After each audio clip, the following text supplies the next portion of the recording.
दोस्तों आज का जो वीडियो होने वाला है आपके एग्ज़ाम के लिए और आपके लिए बहुत ही खास होने वाला है, क्योंकि आज की इस वीडियो में आपको डिटेल में बताऊंगा कि बीए एग्ज़ाम की कॉपी कैसे लिखा जाता है। How to write copy in BA exam में कॉपी लिखने का सबसे सही तरीका क्या है, सब कुछ मैं आपको डिटेल में बताऊंगा। तो आइए बिना किसी देरी के शुरू करते हैं और सब कुछ डिटेल में जानते हैं। तो दोस्तों सबसे पहले तो आपको ये जानना ज़रूरी है कि बीए एग्ज़ाम की जो कॉपी होती है उसके अंदर शुरुआत कहाँ से करना चाहिए, यानी कि लिखने की शुरुआत कहाँ से करना चाहिए। ये बात हो सकता है कि आपको पता हो और बहुत सारे बच्चों को पता ना हो। तो दोस्तों मैं आपको बता दूं कि जो आपकी बीए एग्ज़ाम की कॉपी होती है, अगर आप कुछ भी लिखना शुरू करना चाहते हैं तो आपको शुरुआत कहाँ से करना है। तो मैं आपको बता दूं कि जो आपकी बीए एग्ज़ाम की कॉपी होती है, मान लीजिए कि आपकी बीए एग्ज़ाम की कॉपी हो गई, तो जो आपकी कॉपी होती है आपको क्या करना है कि हमेशा आपको ऊपर से एक लाइन छोड़ना है, यानी कि जो आपकी फर्स्ट लाइन होती है हमेशा आपको फर्स्ट लाइन को छोड़ना है, और जो आपकी सेकेंड लाइन होती है हमेशा आपको सेकेंड लाइन से लिखना शुरू करना है। क्लियर हो गया। अब आगे दोस्तों हम लोग ये जानते हैं कि जो आपकी सेकेंड लाइन होती है वहाँ से आपको किस तरीके से प्रश्नोत्तर संख्या लिखना है, यानी कि जो भी आपका क्वेश्चन नंबर होता है किस तरीके से आपको क्वेश्चन नंबर लिखना है। क्वेश्चन नंबर लिखने का सबसे सही तरीका क्या है। तो दोस्तों मैं आपको बता दूं कि जो भी आपका क्वेश्चन नंबर होता है, यानी कि जो भी आपका प्रश्न संख्या होता है, अगर आप क्वेश्चन नंबर लिखना चाहते हैं तो क्वेश्चन नंबर लिखने का सबसे सही तरीका ये है कि आपको क्या करना है कि यहाँ पे लिखना है प्रश्नोत्तर संख्या, और यहाँ पे जो भी आपका प्रश्न संख्या है, मान लीजिए कि अगर आपका प्रश्न संख्या 1 है तो यहाँ पे आपको लिखना है प्रश्न संख्या 1।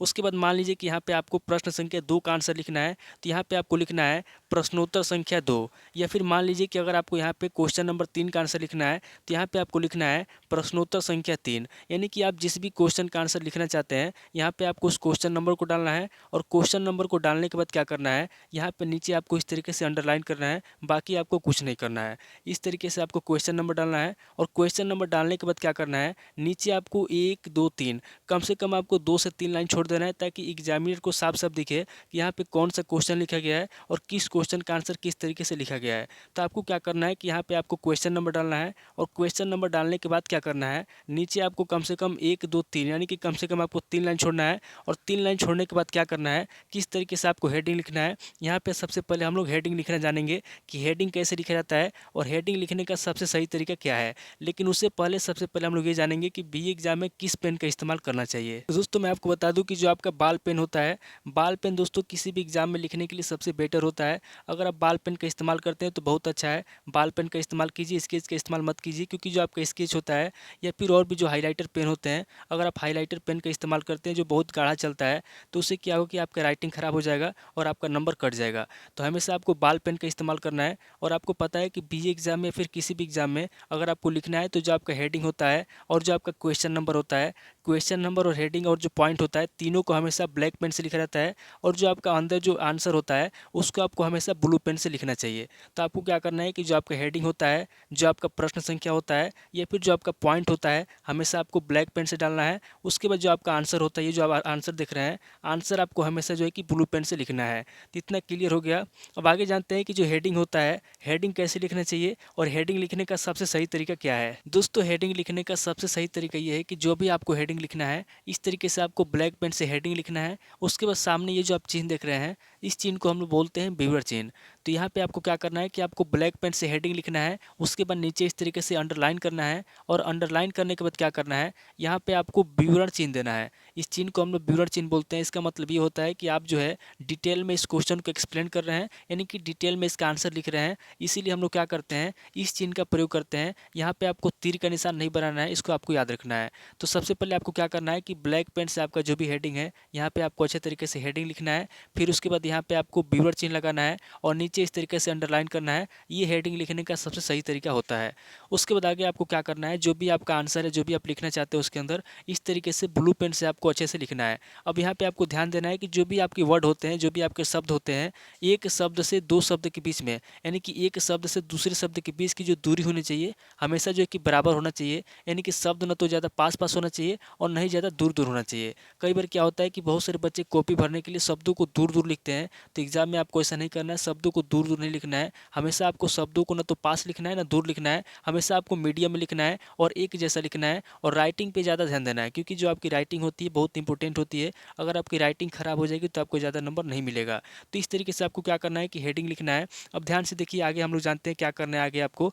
उसके बाद जैसे ही आप उसका आंसर लिखना शुरू करते हैं, जब आप आंसर लिख लेते हैं, 2 4 लाइन लिख लेते हैं, 5 लाइन लिख लेते हैं, 8 लाइन लिख लेते हैं, उसके बाद क्या करना है कि जब आपका दूसरा कोई पॉइंट आता है, जैसे मान लीजिए कि आपने पहला हेडिंग लिखा, यहाँ पे आपने पहला हेडिंग लिखा और यहाँ पे जो है कि पहला हेडिंग आपका खत्म हो जा रहा है। मान लीजिए कि आपने 8 लाइन लिखा, 10 लाइन लिखा, 10 लाइन लिखने के बाद जैसे आपका पहला हेडिंग खत्म होता है और जैसे आपका दूसरा हेडिंग शुरू होता है, तो जहाँ पे आपका दूसरा हेडिंग शुरू होता है, मान लीजिए कि आपका दूसरा हेडिंग भी मेन हेडिंग है, यानी कि जो मेन हेडिंग होता है, तो आपको क्या करना है कि पहले हेडिंग के खत्म होने पे और दूसरे हेडिंग के शुरू होने पे अगर दोनों हेडिंग मेन हेडिंग है, तो दो मेन हेडिंग के बीच में आपको कम से कम एक लाइन छोड़ना है। इस बात को आप याद रखिएगा। तो यहाँ पे आपका मेन हेडिंग खत्म हुआ है और यहाँ पे फिर से आपका दूसरा जो नया हेडिंग शुरू हुआ है। तो जहाँ से आपका दूसरा मेन नया हेडिंग शुरू हुआ है, तो नए हेडिंग के शुरू होने पे आपको एक लाइन छोड़ना है और सेम उसी तरीके से ब्लैक पेन से यहाँ पे आपको लिखना है, सामने इस तरीके से बीवर चिन्ह लगाना है और यहाँ पे नीचे जो है आपको अंडरलाइन करना है। ये सही तरीका होता है हेडिंग लिखने का या फिर पॉइंट लिखने का।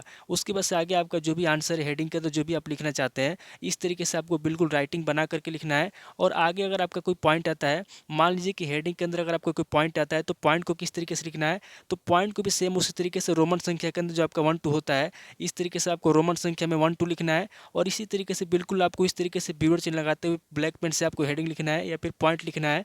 और नीचे आपका जो भी आंसर रहता है, बिल्कुल गलती ना करते हुए, काटपीट ना करते हुए, एकदम साफ सुथरे तरीके से आपको लिखना है, क्योंकि अगर आपकी राइटिंग अच्छी रहेगी तभी आपको नंबर मिलेगा। इस बात का आपको ध्यान रखना है। उसके बाद दोस्तों आगे आपको ये जानना जरूरी है कि जो आपका पॉइंट होता है या फिर जो आपका हेडिंग होता है, जो आप पॉइंट या हेडिंग लिख रहे हैं, उसके बीच में जो है कि कितना गैप होना चाहिए या फिर कितने दूरी दूरी पर शब्दों को लिखना चाहिए। तो मैंने आपको बता दिया कि जो आपका शब्द होता है, एक शब्द से दूसरे शब्द के बीच की जो दूरी होनी चाहिए ना, तो शब्द आपके ज़्यादा पास पास होना चाहिए और नहीं शब्द आपके ज़्यादा दूर दूर होना चाहिए। उसके बाद दूसरी बात आपको ये ध्यान रखना है कि अगर आपसे कोई शब्द गलत हो जाता है, मान लीजिए कि अगर आपसे ये शब्द गलत हो जाता है, तो शब्द के गलत होने पर आपको शब्दों को इस तरीके से काटपीट नहीं करना है। अगर आप इस तरीके से काटपीट करते हैं या फिर कुछ भी इस तरीके से हरकत करते हैं या फिर कुछ भी करते हैं, तो क्या होता है, आप जो भी गलती करते हैं कॉपी के अंदर, पूरी कॉपी के अंदर हाईलाइट हो जाता है। यानी कि जो भी आपकी गलतियाँ होती है, गलती आपकी साफ साफ नजर आने लगती है। अब जब कॉपी एग्जामिनर के पास जाता है, तो एग्जामिनर जब उसको देखता है, तो उसको देख करके आपका नंबर काटता है।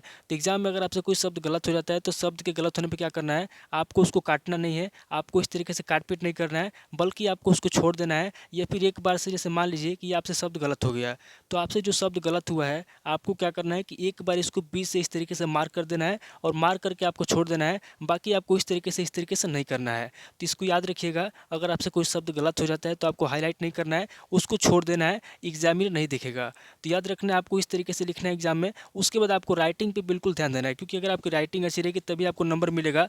और अगर आपका लॉन्ग क्वेश्चन है, मान लीजिए कि लॉन्ग क्वेश्चन है, उसके अंदर आपको कम से कम 500 शब्द देना है, यानी कि 500 शब्दों में अगर आपको लिखना है, तो उसके अंदर आपको बिल्कुल आपको घबराना नहीं है, जल्दीबाजी में नहीं लिखना है, बिल्कुल एकदम आराम से लिखना है और एकदम शब्दों को मिला करके लिखना है, शब्दों के बीच की दूरी को ध्यान देना है और बिल्कुल एकदम आराम तरीके से लिखना है। और जैसे मैंने आपको बताया हेडिंग लिखने के लिए, बिल्कुल आपको उसी तरीके से लिखना है। हेडिंग और पॉइंट आपको ब्लैक पेन से लिखना है और जो आंसर आपका रहेगा, आंसर आपको ब्लू पेन से लिखना है। अब दोस्तों जानते हैं कि जो आपका लॉन्ग क्वेश्चन होता है या फिर जो आपका शॉर्ट क्वेश्चन होता है या फिर जो आपका वेरी शॉर्ट क्वेश्चन होता है, उसके अंदर कितना लिखना चाहिए। दोस्तों मैं आपको बता दूं कि जो आपका लॉन्ग क्वेश्चन होता है, आपको पता है कि जो लॉन्ग क्वेश्चन होता है उसका आंसर आपको 500 शब्दों में देना होता है। तो जो आपका लॉन्ग क्वेश्चन होता है, अगर आप लॉन्ग क्वेश्चन का आंसर लिखना चाहते हैं, तो लॉन्ग क्वेश्चन का आंसर हमेशा आपको 6 से 7 पेज में लिखना है, यानी कि दोनों साइड को मिलाकर के 2 पेज होता है। तो हमेशा आपको 6 से 7 पेज में लॉन्ग क्वेश्चन का आंसर लिखना है। उसके बाद जो आपका शॉर्ट क्वेश्चन होता है, जिसका आंसर आपको 250 शब्दों में देना होता है, तो 250 शब्दों वाले क्वेश्चन का आंसर, यानी कि जो आपका लघु उत्तरीय प्रश्न होता है, उसका आंसर हमेशा आपको 3.5 पेज से लेकर के 2.5 पेज में देना है। और जो आपका वेरी शॉर्ट क्वेश्चन होता है, उसका आंसर हमेशा आपको 50 शब्द में देना है, यानी कि हमेशा आपको आधा पेज के अंदर देना है। आधा पेज का मतलब होता है कि हाफ, यानी कि जो आपका पेज होता है, हाफ पेज के अंदर देना है, यानी कि आधा पेज में आपको वेरी शॉर्ट क्वेश्चन का आंसर देना है। इस बात को आपको याद रखना है। तो दोस्तों उम्मीद करता हूँ कि इस वीडियो से आपको बहुत कुछ सीखने को मिला होगा। अगर आपको वीडियो अच्छा लगा तो वीडियो को लाइक कीजिए, शेयर कीजिए, या फिर अगर आपके कुछ सवाल हैं तो कमेंट कीजिए। मैं तो आज इस वीडियो को मैं पे स्किप करता हूँ। मिलता हूँ आपसे नेक्स्ट वीडियो में। अगर आपको वीडियो अच्छा लगा तो वीडियो को लाइक कीजिए, शेयर कीजिए और कमेंट करके बताइए कि आपको नेक्स्ट वीडियो किस टॉपिक के ऊपर चाहिए। थैंक यू दोस्तों।